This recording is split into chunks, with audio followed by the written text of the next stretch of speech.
get it. Hey, you know what? You and I, in a few short months, are going to be in those dunes again, bud. Well, what's the latest report from Death Valley? Are they getting the roads open? Yeah, it's all open as of October 15th. You can get in and out. There's certain areas like up to Augaberry Point. That's not going to be open without, Oh, you can get special permits if you want to. They're looking at special permits for some of those areas that were really heavily damaged, yeah. where you might be able to go in with certain types of vehicles and so forth. But for what we do, we should be fine. Same thing, the Alabama Hills, everything should be repaired and good there as Okay. well. Well, let's Yeah. hope things like the Borax Road and the access to the dunes, that's always open because it's the main road. Yeah. So Yeah, good, good, don't, good, but good. Badwater, my understanding, because I've seen photographs of people down at Bad, and there's a lake there right now.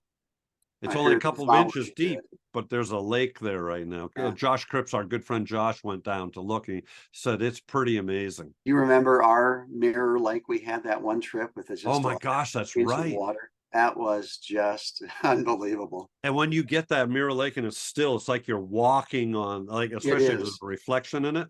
Yeah. So cool. So Walking on cool. water. Yeah.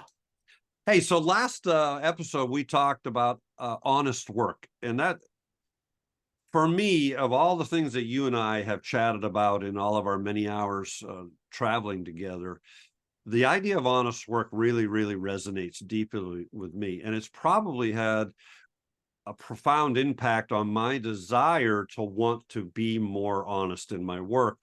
And so if you listen to our last episode, we were talking about photographic celibacy and the reason why you don't want to look at other people's work. Mainly, it allows you to create that honest work. And when I look at my years of Lightroom catalog, I realize so much of it, I I'm sad to say, is not honest. I mean, it's really highly influenced. Like when my Tony Sweet stage, when I look up to him as a mentor as well, and great photographer and a friend. And I can see where I was completely influenced by Tony's influence or Nancy's influence or who's ever. I look at Or Sherry me with Mapes. Ansel Adams. Yeah, anything, right.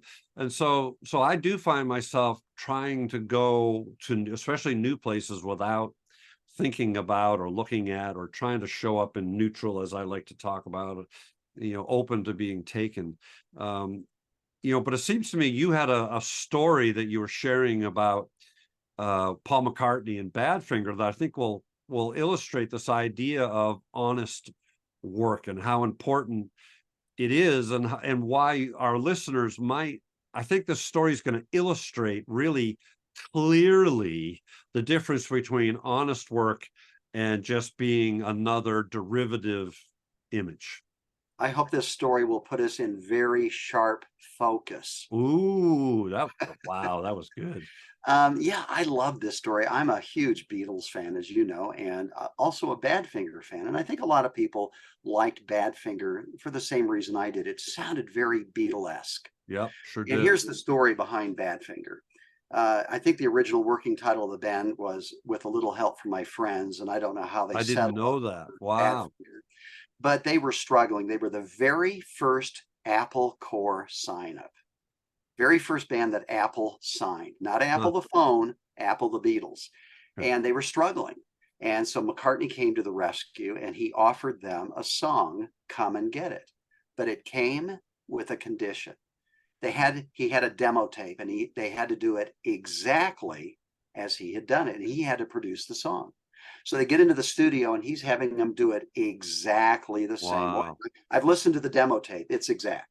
And they wanted to do their own little thing. And he said, no, no, no. We had an agreement, had to be done how I said. And it was a huge hit. It's what launched Badfinger. But it came with a price. Yeah. They weren't producing their song, they were producing McCartney's song. And and at a point, they got very unhappy with the situation because they weren't able to be them. They couldn't play their songs through their own vision, Yeah. but through someone else's. And so I tell people that story, and then I ask them this question: if I could guarantee you success as a photographer, success meaning fame, fortune, create images that would earn a lot of likes and people would love, but you had to do exactly what I said. And I would direct them where to shoot, how to compose it, how to process it, everything. Would you do that? Yeah. And of course, I don't want an answer. I want people to reflect on that. Why or why not? And I Right. think the heart of it goes to what's your definition of success? If it's to earn money or to get a lot of likes to say, look at me, Yeah. then maybe some would take that offer. Yeah. Tell the story about the sisters, our friends who had a odd workshop experience. Yeah, and we're not going to name names on the workshop, but yeah, and I've heard this actually in Acadia, similar story, and you and I I've have heard it heard. too. Yeah, it's not the first time, and the story, it goes like this: these two sisters came, and they spoke about going on a particular workshop, excited because the person that they were going with was a well-respected photographer, incredibly beautiful imagery.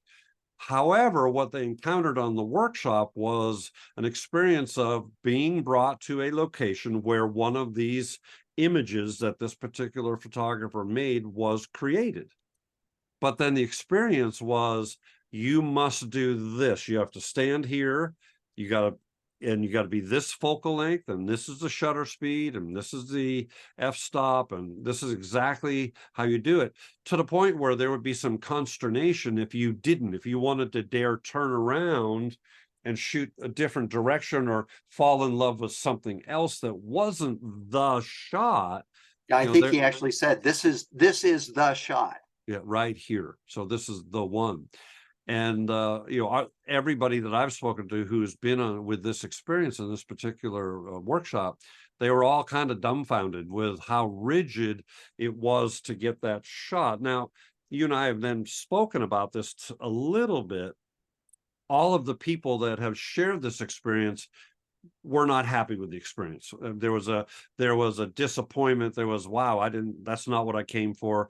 I love the photographer. I love the experience of bringing to great locations. But I want to make what I find. I want to make my own images, not necessarily that specific, so that all 10 people in the workshop essentially make the same image. And so you and I have kind of postulated that there are people, and again, I wonder if it's phases, right? Because I had a gentleman one time come on a workshop of mine with a little printout of 8 images or whatever it was that were from my website, and Mm. he came to Font Hills where we're going, and he just flat out told. I said, what are you doing? He says, I want to copy every one of these 8 images. I said, why would you want to do that? They're my images. He said, because they're great images, at least according to him. And so I want to learn how to see like that. Mm. So that's one argument, right? That they But felt. how can you be satisfied? Why not just take your image and take a picture of it on screen and say, I created? It boggles my mind that you could be proud of an image that you copied from someone else. Yeah. I don't And in that understand. case, I'm not sure he was proud of that image, but it helped him. At least he felt like that was the way he was going to learn to be able to see, to make images like that. So in Oh, other words, he showed up and Font Hill is a castle in an arts and crafts style by Henry Mercer. And it's but it's a hard place to photograph. So it allowed him to figure out, oh, I see where you found that. And you stood there and you used that. So he figured all that out. I didn't tell him anything about what to do, where to find the shot, and anything like that.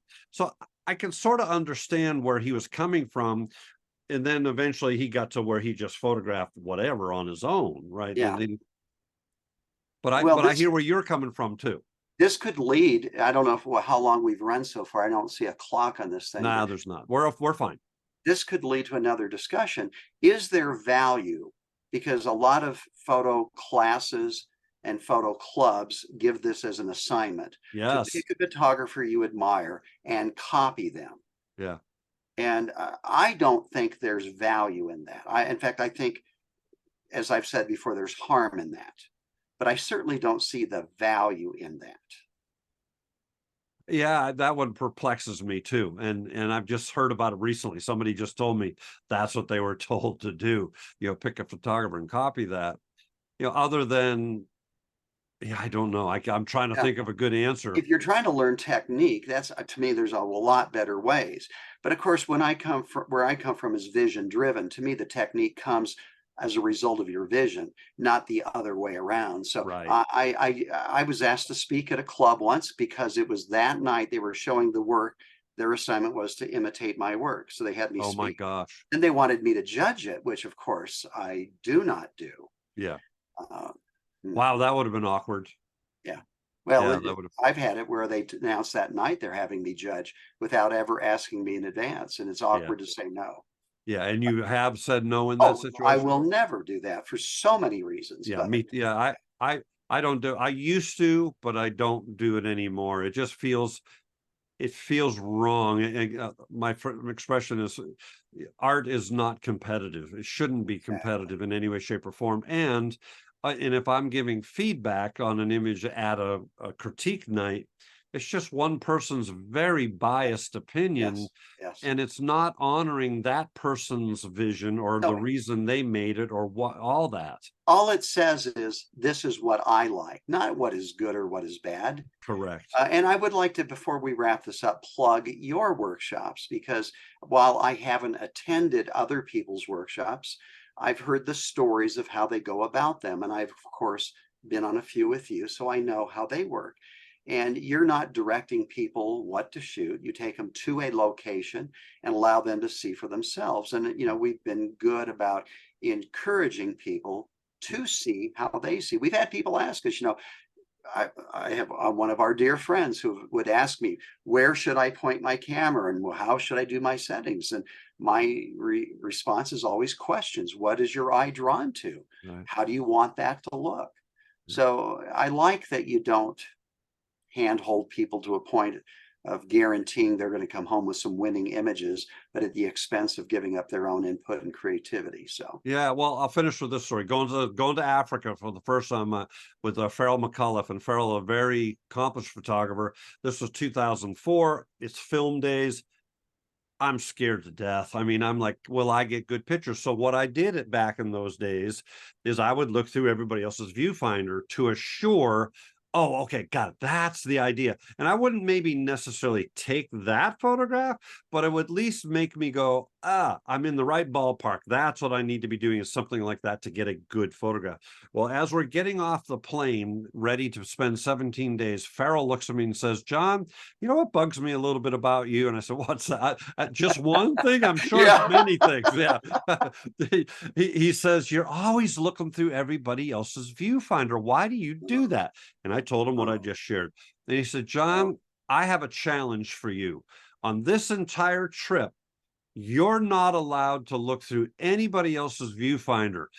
And I said, man, I got sweat bands coming under my armpits because I'm sweating so terribly now, just scared to death. How am I I'm gonna spend 17 days and whatever, $5,000. I'm not gonna get a good picture if I can't look. And he says, no, John, you are gonna make good pictures, and they're gonna be yours. They're going to be yeah. your pictures, and you're going to be able to say, I did this. And you know what? I took them up on it.